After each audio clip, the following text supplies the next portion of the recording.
Instagram at is the original Bmoney, and this is Jesse Drennen, founder of Bmoney Beastin Athletics. I'm the co-founder. But today we're going to be talking about the difference between part-time wrestlers and full-time wrestlers. Episode 2. Yeah. So, what do you consider a part-time wrestler? I consider a part-time wrestler a kid that wrestles 2 months out of the year. Yeah, just does like that 8 weeks little thing. Like middle school season, like kids wrestle middle school season. They say they wrestle for I wrestled for 2 years. I wrestled for 4 months.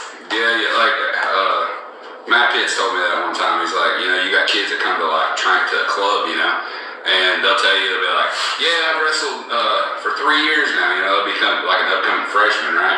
And it turns out they wrestled the middle school season for 3 years. They wrestled 6 months.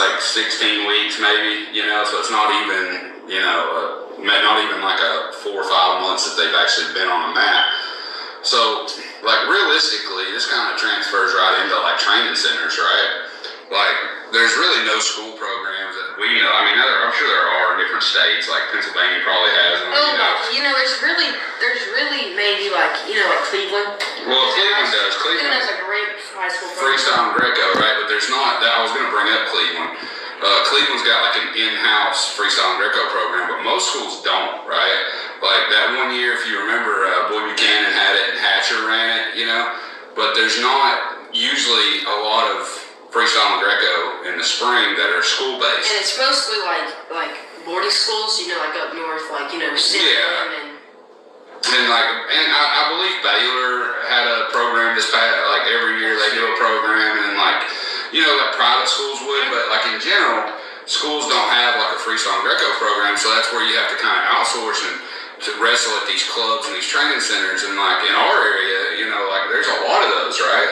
You have Rabbits. Rabbits. He had a freestyle and Greco program. Million Training Center, Grindhouse. And let's see, there's got to be another one for freestyle and Greco. I can't remember which one it is. There's one more club. Down in Georgia, you got Pedraza, Level Up. Morris Fitness does one. Morris Fitness got a great program, yeah. And there's what I'm getting at. There's opportunities. And I feel like most states would have the opportunity somewhere in a training center to continue wrestling after the folk style season.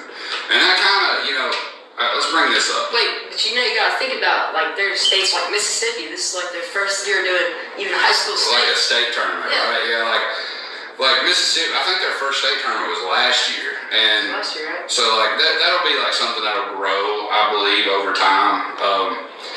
But in general, we're kind of debating on the separation between the level that a kid is that wrestles, 10 months out of the year versus a kid that wrestles 8 weeks, right? There's really no comparison, right? There is a comparison, yeah. One's okay and one's really good. Well, you gotta think about it. Kids that wrestle 8 weeks, kids wrestle 10 months. How their shape is, they stay in shape, or do they not? How many thousands of more reps did the 10-month wrestler get versus the 8-week wrestler? Now, I'm not taking away from kids that play football, baseball, whatever, but in general, to compete, and you know it, man. We've been to tournaments, and you wrestle basically 10 months a year, right? And we've been to tournaments of kids beating the piss out of you, right? Even doing that, you're not going to necessarily be the top of the top. You won't always be the guy. But you can absolutely compete, right? But if you just wrestle a school season or a short, folk style season, as you're getting older, I think in a way, let's go back real quick though. When you're really young, I don't think that that's a good idea. Wrestling 10 months out of the year, 4, 5, 6, 8 years old. But even kids wrestle 2 months, kids wrestle at 10 months. Those kids that wrestle 10 months say they don't take 4 months of that serious, and they just kind of go through the motions and don't really give it their full effort. That's really just wasted time. It could be, yeah.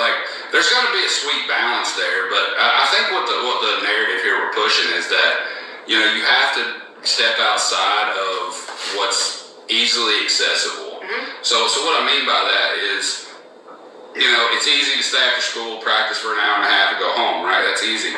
But to really try to get to that next level, you kind of got to look for opportunities to get better.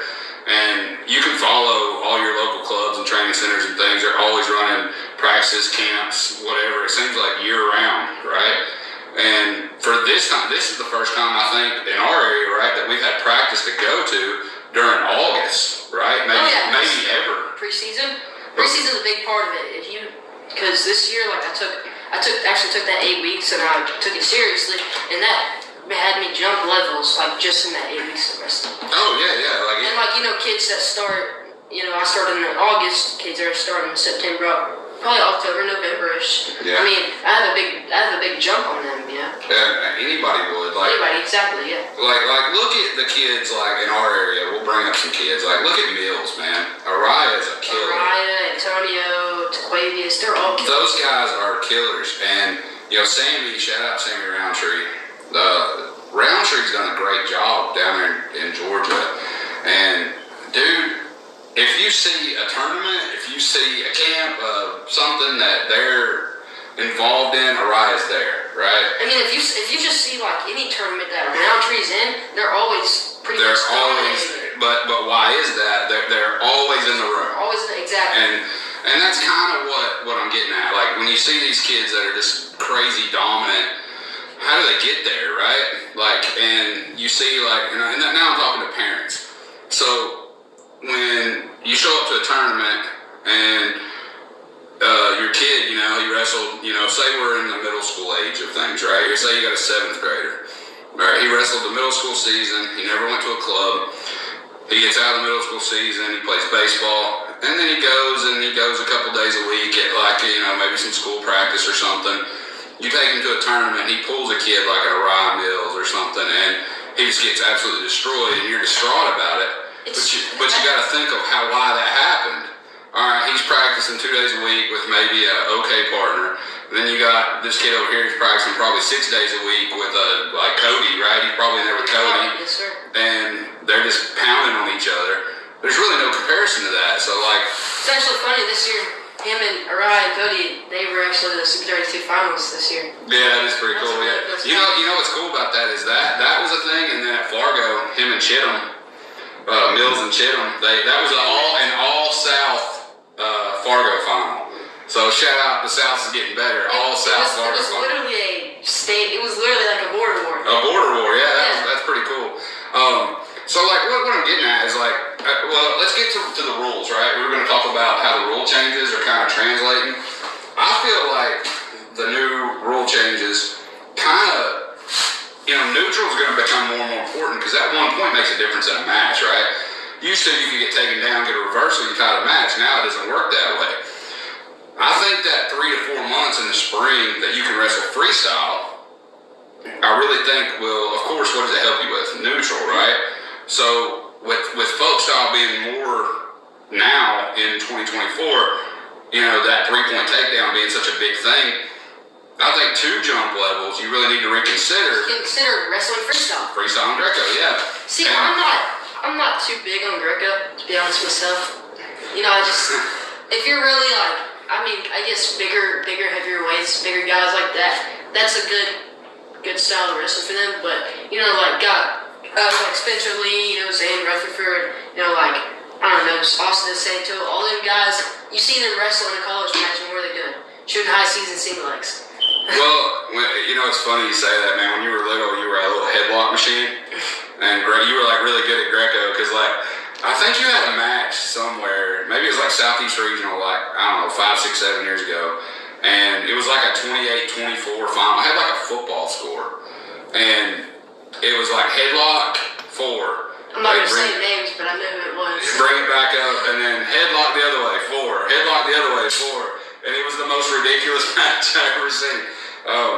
But yeah, like Greco though, you can get a lot out of Greco. It's so irritating. For me, it's so irritating. I think it was 2 years ago at Southeast Regionals. Mm-hmm. 2 years ago at Southeast Regionals, I was up 6-0, 8-point take falls. I'm killing this kid. It's like pretty quick, and then he throws me in a headlock and he pins me. And I was so mad because the next day I won freestyle. Well, here's and that's why, and I haven't wrestled Greco since. The greatest thing, man, about that was Shane Shane Turner. Oh my gosh. Shane Turner was standing in the corner, and he was like this actually. He was like, I was winning.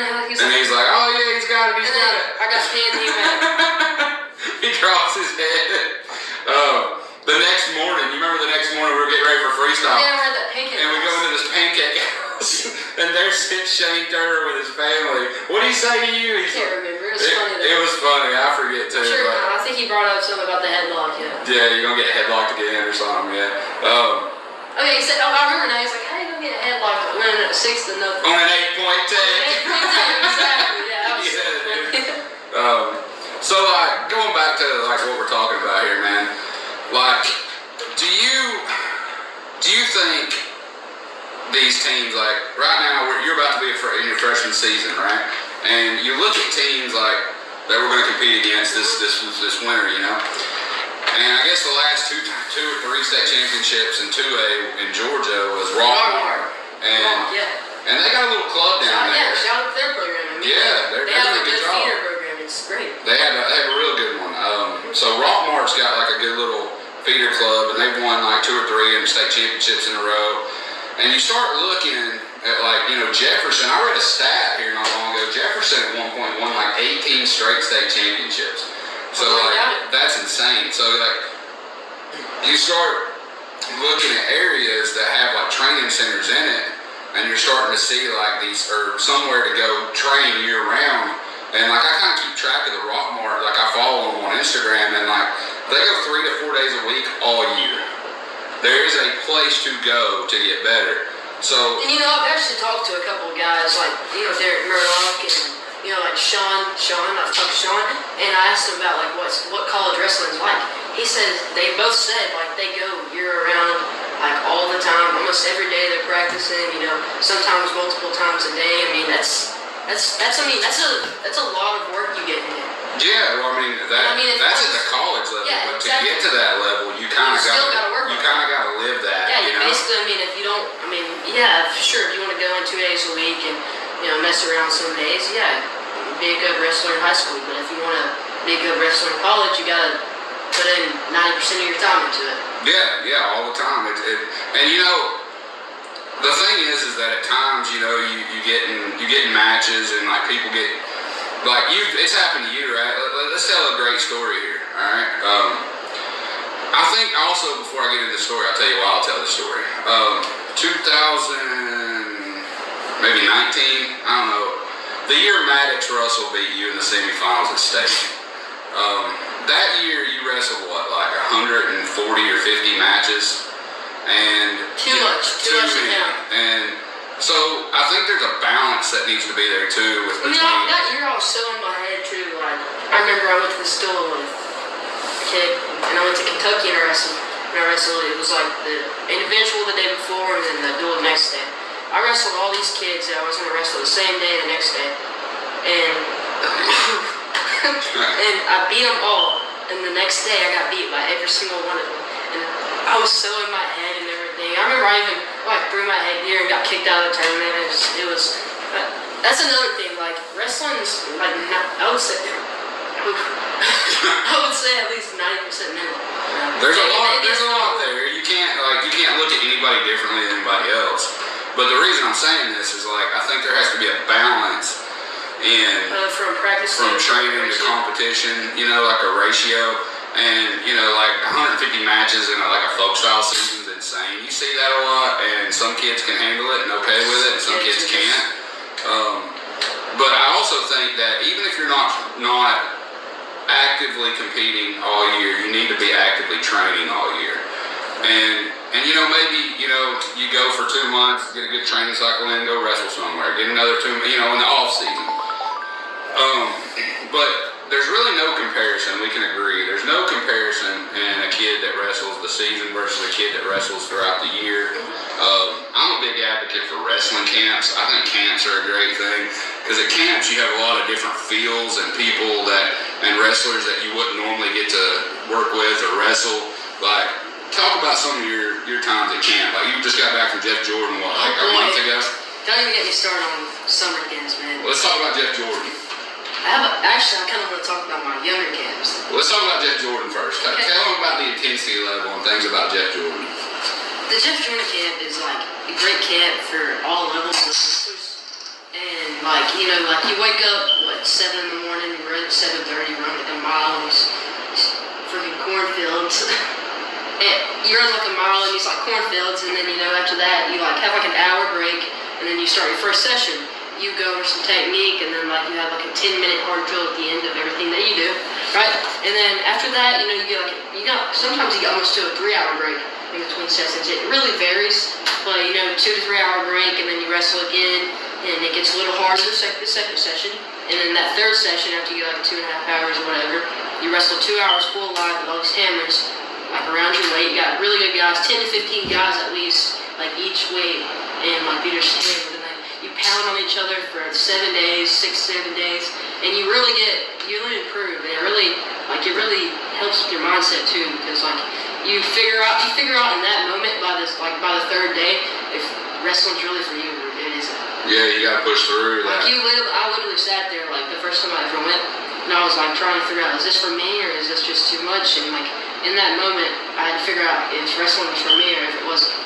Yeah. So like that in itself, when you're pushed to a limit or pushed beyond where you think you should be, like it's not supposed to be easy, right? No, not at all. Wrestling's not easy. And you know, I actually kind of wanted to talk about something else today, you know? Yeah, well, another thing I wanted to talk about today, you know, I think we got like 15 minutes left. We got as much time as we want. But before you get to that, you want to tell me about your younger camps. Oh yeah, man, I was a basket case when I was young. Oh, dude, best story in the world. The Josh Boskin. Wait, we'll tell this. I'm gonna tell it. How old was I when this happened? Like 7, 8. I don't know. Oh Lord, I already know it's gonna be bad. Dude, this is something that's gonna I hope blow up the internet because it's hilarious. Please don't embarrass me. Josh Boskin, you're awesome, dude.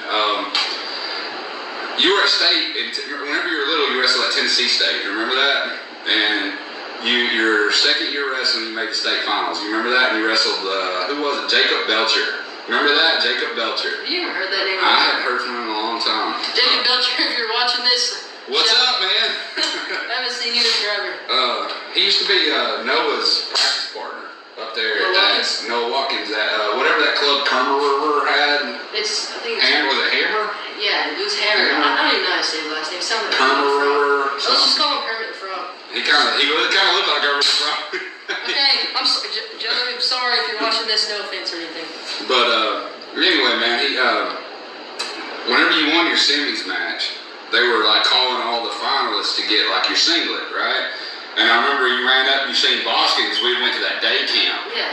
And that's the first time we ever met Josh was at a day camp, remember?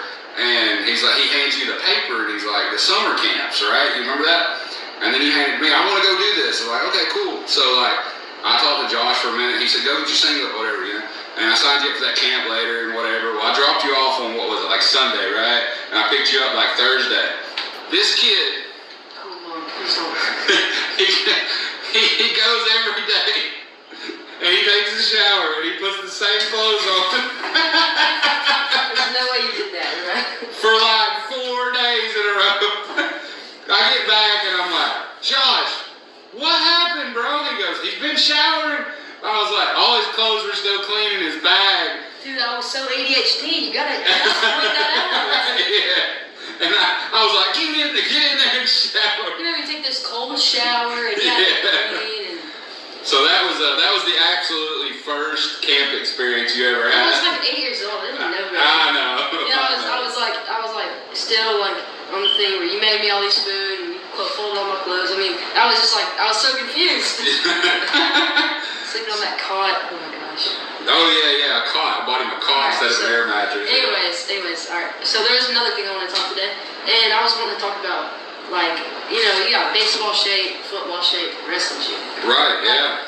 There's nothing else harder than wrestling shape. Like, you know, you go to jiu-jitsu practice and it's all laid back, and the reason it's laid back is because they don't want it. They don't want it. They don't want what we got. They don't want to train as hard as we do. You know what's funny? Hold your thought. I just read a thing from Bo Nickel, right, where he said that he would give $10,000 to any jiu-jitsu guy that can submit him or whatever, and in that he said no former college wrestlers, right? He said no former college wrestlers. And I'm thinking, well, there's not a jiu-jitsu guy on the planet, and he knows it, that doesn't have a college background. And that's why I said no former college wrestlers. Yeah, no former college wrestlers. So, go ahead though, continue. Alright, so you're a pretty good football player in high school, weren't you? Yeah, back a long time ago. So what, you wrestled for 2 years too?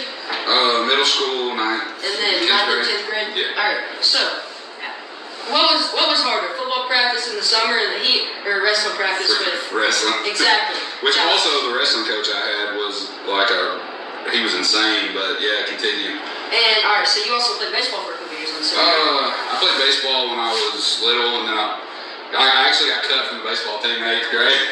You played 6th grade, 7th grade? No, I didn't even try out at 6th and 7th grade. I played 8th grade, and then I was so pissed off that I got cut in 8th grade. I was so embarrassed. And all I wanted to play for is I wanted a hat. That's a true story. They had these ringed baseball hats that were sick. I know the story that you're going to get into. Maybe you should. No, it's cool. I think everybody will like it. I went and tried out for the 9th grade team, and did you make the team? I'm pretty sure I did. They gave me a hat, so I was happy. Did you wear it? Yeah. And I was going to like baseball practice. It might have been still tryouts. I don't know. But like I seen this girl throwing shot put, and she was pretty hot. So I was like, I'm just gonna do this. But I didn't know how to talk to her because I was still like young and shy. But the guy that was coaching it was like one of my middle school football coaches. And I was like, that's my way in. So, like, my freshman year, I went from trying out to baseball to, to throwing shot put and discus. And then I ended up throwing, like, third in the school history in, like, discus. Was it, like, a one-time thing? Yeah, and then I go to state, and, like, what I had thrown in, like, area was, like, would have been, like, 8th at the state tournament, right? Really? And then I get to the state tournament, and I was in like 145th place or something. Did you even like care that you were there? No, I just kind of hung out, or whatever. That's so funny. But yeah, I did. That's what I did. So what are you getting at? Right. So like that's what I was saying. There's nothing harder than a wrestling practice with a bunch of really good guys and a crazy coach. And the conditioning, man. Like the conditioning level. I really want to talk about like the conditioning. Like you got sprints in football practice, but that's really at the end, right? You got a couple burpees or something, but like I remember when a couple years ago when I was going to those Wood Buchanan practices, we literally like some days my son would just have us run for like Blake would just have us like run for like 35 minutes straight. Just like he'd have us run like laps around the football field, take us inside, and then our warm up would be like running. We'd go like 8 sprints around the thing, 7 sprints, 6 sprints down and back up, and then he'd have us doing like burpees and like it was a lot of stuff. And like tell me whenever you ever did that in football practice. When I told one of my teachers to F off and I got ISS. Before that, other than getting in trouble. No, the only time I ever had something that was pretty rough in football was just I got in trouble and we had to do these things called dogs, where you run 100 yards and every time they blew the whistle you did an up down. I've heard about those. And I pissed off my coach so bad because we had such a good relationship in high school. I pissed him off so bad that he literally, like, every time I would take, like, 2 steps, he'd blow the whistle. So I'd do, like, 800 up-downs down and 800 up-downs back. Was it because you cussed out the teacher?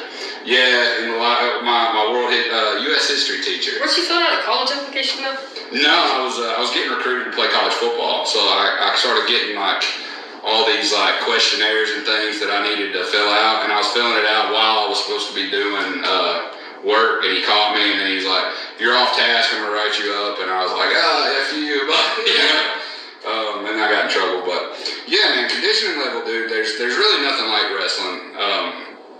It's hard, and like you get more out of a 2-hour wrestling practice than you do maybe a week or even 2 weeks in a football or basketball or anything else, right? Like there's just nothing like it. Plus, in wrestling, you're using muscles that you would never use in any other sport, right? So something that's really big is push-ups and pull-ups. Yeah, your core, you have to have good core strength. Core, yes. Like literally, those 3 things is key for wrestling.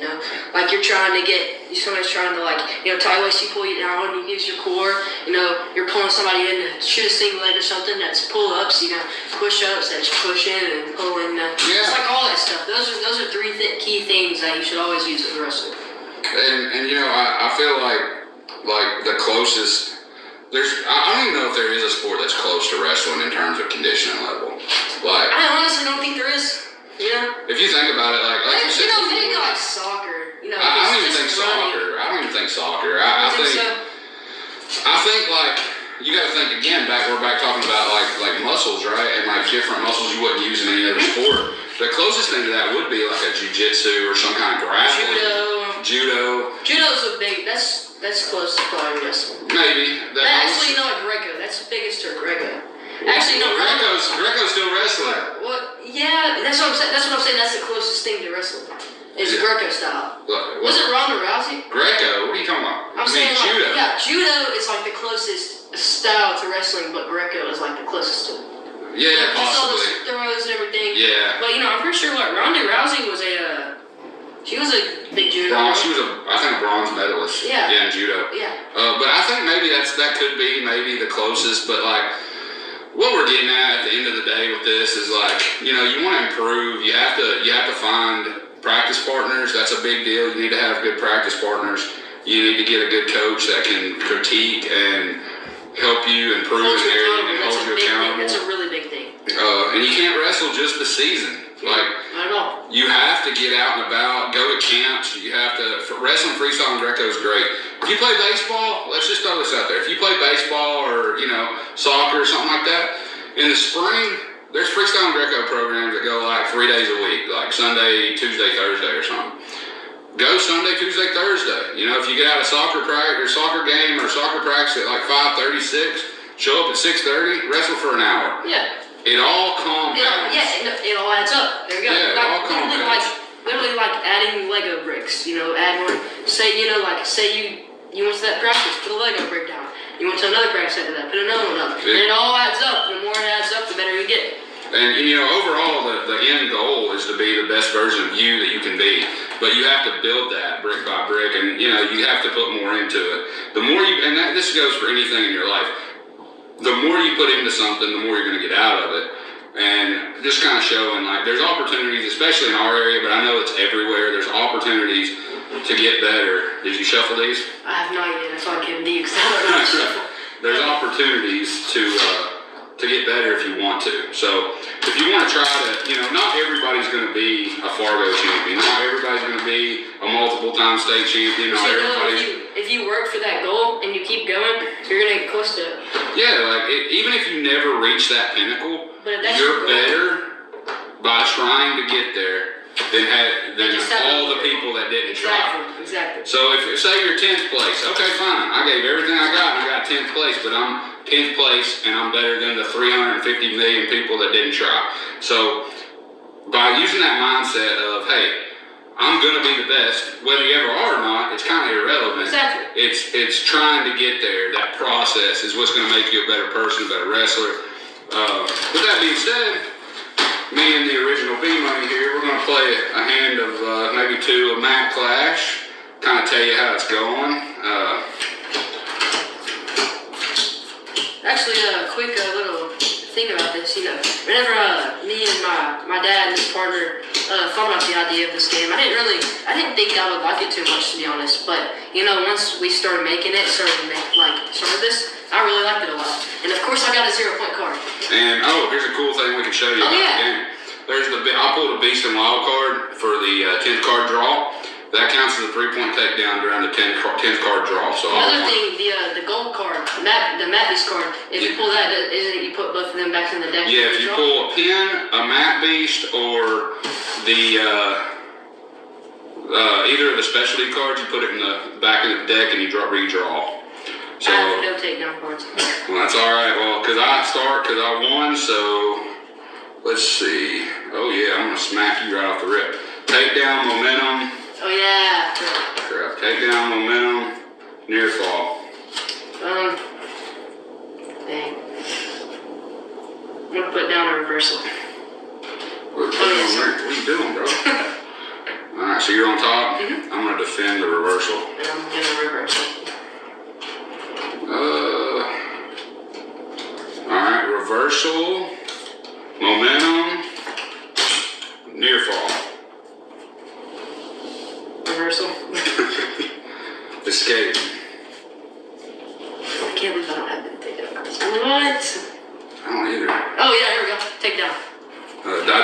takedown. Boom. I'm putting in a stolen card. Oh, okay. Then I'm gonna get a stolen card. And wait, give me 1 second.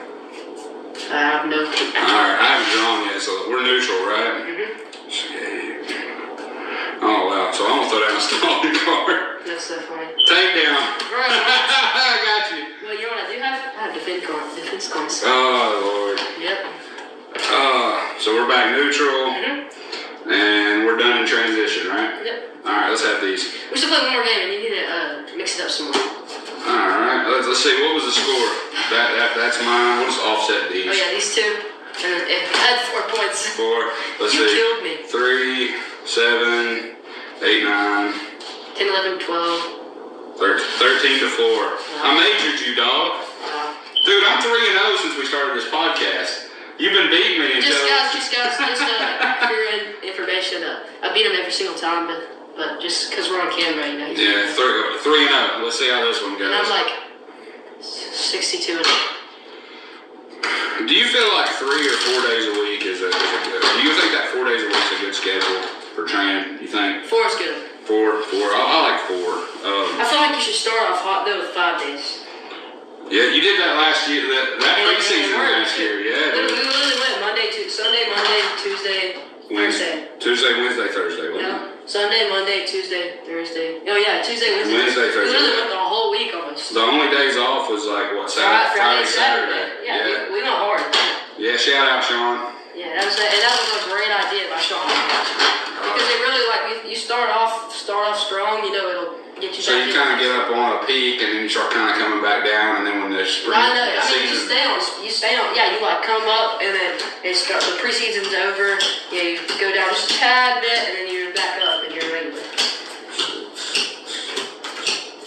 That was actually a genius idea. It was, yeah. It kept us busy too. 3-point near fall. 1 point. All right, you go first. Oh, finally. Oh, I got a great hand. Give me a second. Let's see. You gotta remember, I'm 3-0, man, during the podcast. You're about to be 3-1, so. I hope not. We'll see. Let's see. Takedown, momentum, near fall. Okay, alright, I see how it's gonna go. Yeah, I'm gonna get my ass beat on this one. Escape. Takedown. Jesus, escape. I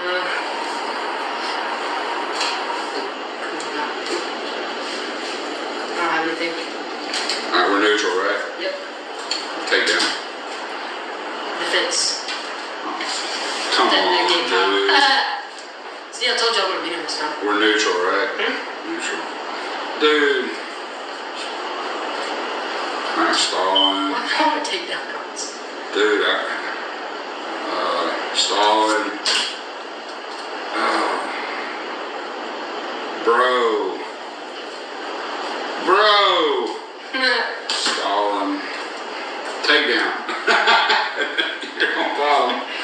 Oh, well, you know what? Reversal. Reversal.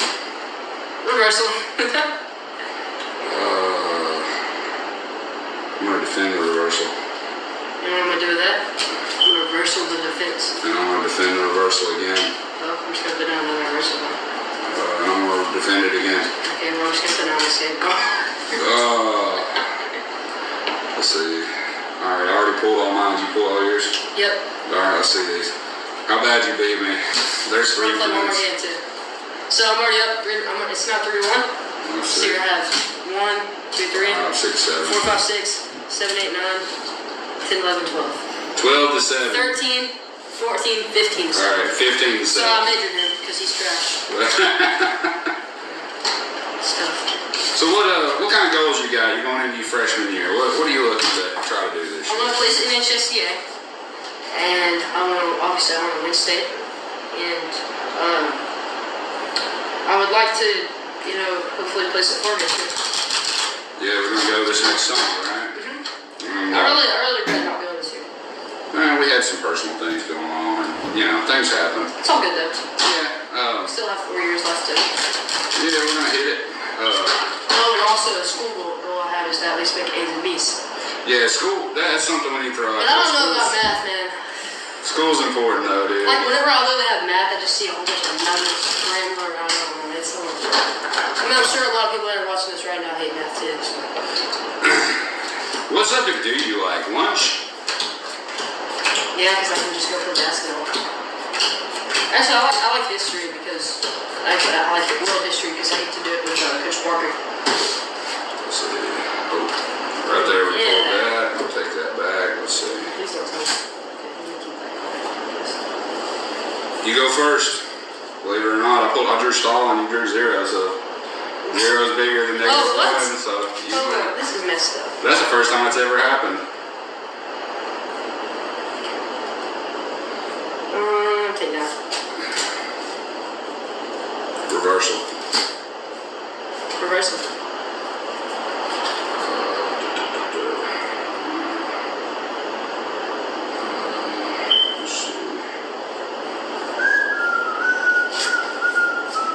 Escape. You know what? Take down. Reversal, momentum. Whoa. Near fall. Whoa. Ben. Defended it. No. Boom. I got off my back. Is that maybe on top, right? Yeah. No, we're just stay where we're at. Oh, dang. Reversal. Escape.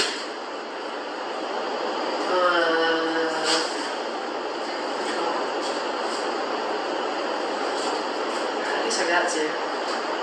Take down. Defense. You gotta go. Alright, we're neutral. Oh. Yep, you still have to. Oh, yeah, I hadn't drawn it. Yeah. Take down. Defense.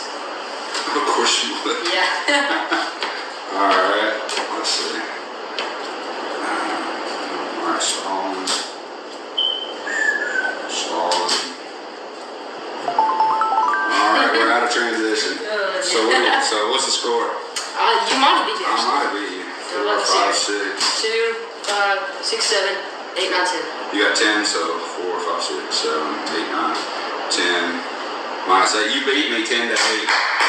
See? All That's right. what happens. So I talked smack and I lost 2 in a row. Exactly. So. Anyways, guys, in conclusion today, if you want to become episode 2, you want to be a better wrestler, get in the training center, get in the club, wrestle more than just your school season. You know, go to some camps, clinics, learn from different people, get different partners. Like no offense or anything, but you're not gonna. There's like one of like 50 out there that just wrestles the school season and wins state.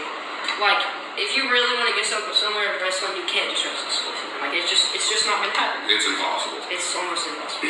Let's give a couple shout outs before we close up today. Let's thank the Langford Studios, Quantal Langford, for all our artwork and all he does for the Bmoney Beastin brand. Shout out to Brandon Bruner and Crown Jewel Grappling for sponsoring Wave 2, the Scramble card. It'll have actually his character, the Scramble King, on the Scramble card. Let's give a shout out to yeah, that's it right now. Vantage, they're going to sponsor the Matt Beast card and Wave 2. Yeah, guys, Vantage Wrestling on Instagram, at Crown Jewel Grappling, and at the Langford Studios. Also, you can find me on the Instagram at the original Bmoney, and if you want to order Matt Clash, BmoneyBeastin.com. BmoneyBeastin.com. And if you also want to order the V3s, you can also get those at BmoneyBeastin.com. Also, guys, if you want to sponsor a card on Wave 2, just contact us at BmoneyBeastin.com and we'll send you the information. Get a custom character with a QR code to your website, your brand. It's reasonably inexpensive, and I think we're getting somewhere with this. Yeah, we're growing. All right, guys, check us out. BmoneyBeastin.com. Episode 2 out. Show up, show out.